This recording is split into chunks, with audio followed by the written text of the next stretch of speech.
అలాగే మన రామనాయుడు స్కూల్ బైరాగపట్నంలో ఈ తొక్కిసలాట్లో 5 మంది చనిపోయారు.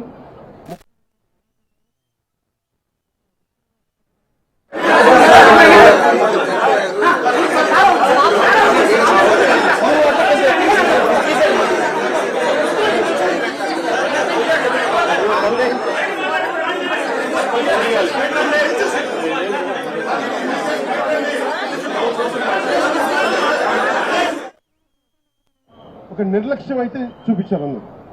దీని నుంచి తప్పించుకోవడానికి మేమెవరూ ప్రయత్నం చేయట్లా.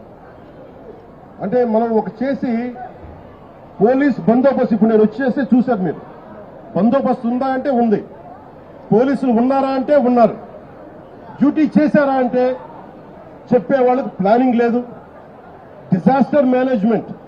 ఇలాంటి తొక్కిసలాట జరిగినప్పుడు సహాయక చర్యలు ఎలా ఉండాలి, నేను ఈవో గారికి కూడా ఈ రోజున, ఎందుకంటే ఇది లోపల 4 గోడల మధ్య కూర్చొని ఆలోచించేది కాదు. ఈరోజు ప్రజలు, రాష్ట్ర ప్రజలు బాధపడుతున్నారు. 6 మంది చనిపోయారు. ఈ రోజున ఈవో శ్యామలరావు గారు కానీ, అడిషనల్ ఈవో వెంకయ్య చౌదరి గారు కానీ, టీటీడీ బోర్డు చైర్మన్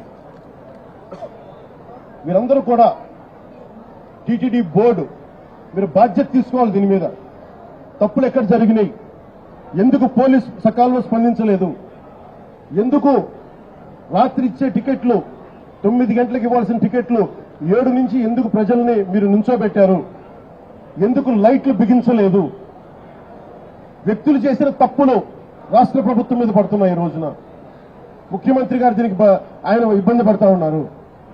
అధికారులు, టీటీడీ అధికారులు, టీటీడీ పాలకా మండలి, EO, additional EO Venkaiah Chowdary గారు, మీరు బాధ్యత వహించాలి. వీటికి తప్పులు జరిగినాయి. మీరు వీఐపీ యాటిట్యూడ్ మానేసేయండి. దీపాంకర్, వైస్ ప్రెసిడెంట్ దీపాంకర్ ఘోష్ గారు కూడా ఇదే చెప్తా ఉన్నారు.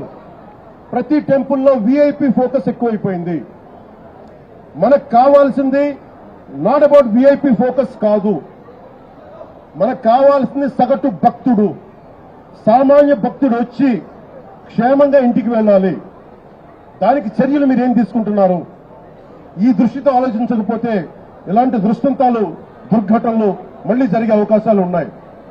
ఇప్పుడైనా ఈవో గారు కానీ, ఏఈఓ గారు కానీ మీరు మేల్కొని, మీరు పాలకా మండలి మేల్కొని, చైర్మన్, టీటీడీ చైర్మన్ మీరు కూడా మేల్కొని, భవిష్యత్తులో ఇలాంటి దుర్ఘటనలు జరగకుండా చనిపోయిన ప్రతి వ్యక్తికి టీటీడీ తరపు నుంచి, పోలీసు తరపు నుంచి, పాలకా మండలి తరపు నుంచి మీరు వెళ్ళి పరామర్శించేలా చేస్తాం.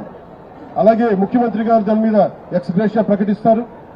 అంతేకాకుండా క్షతగాత్రులైన వాళ్ళందరికీ కూడా నేను ఒకటే చెప్పాను, ఒకటే మాట ఇచ్చాను, మీరు క్షమించమని మనస్ఫూర్తిగా 2 చేతులెత్తి ప్రతి ఒక్కరిని అడిగాను, వారి కుటుంబ సభ్యులను అడిగాను.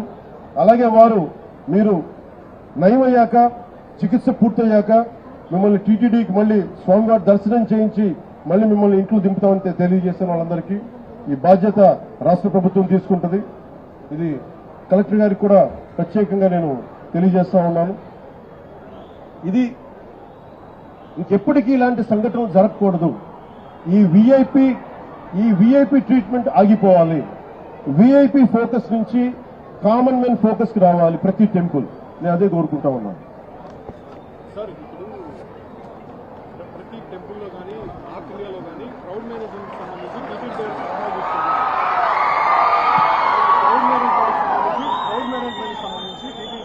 Crowd management TTD is known for crowd management. TTD's expert is crowd management. అంటే 4 లక్షల మంది గరుడ సేవకు వచ్చినప్పుడు ఎప్పుడు దుర్ఘటన జరగల.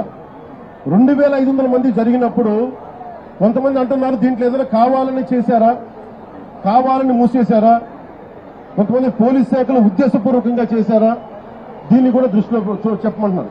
ఇది చెప్పింది స్వయాన కొంతమంది క్షతగాత్రులు, వాళ్ళ పోలీసుల్లో కొంతమంది బాధ్యత ప్రవర్తనా విధానం చూస్తుంటే కావాలని చేశారని కూడా అనిపిస్తుంది. భిన్నమైన అభిప్రాయం ఉంది. నేను దాన్ని కూడా పరిగణలో తీసుకోమని చెప్తున్నాను. ఎంక్వైరీలో కుదిరితే 1-2 గంటల్లోపు వెళ్ళిపోవాలి, లేదంటే వాళ్ళు విశ్రాంతి గదుల్లో వెయిట్ చేయాలి. ఇది టీటీడీ బోర్డు పాలకా మండలిలో కూడా నాకు తెలిసిన సభ్యులు, అందరికీ తెలియజేశారు. కానీ దాని మీద ఎందుకు యాక్షన్ తీసుకోలేదు, ఎందుకు క్యూ పద్ధతిని పాటించలేదు, వీటన్నిటినీ కూడా మనకి ఎంక్వైరీ జరుగుతూ ఉంది. ముఖ్యమంత్రి గారు దీని మీద రివ్యూ చేస్తా ఉన్నారు. కానీ దానికంటే ముందు మేము దీనికి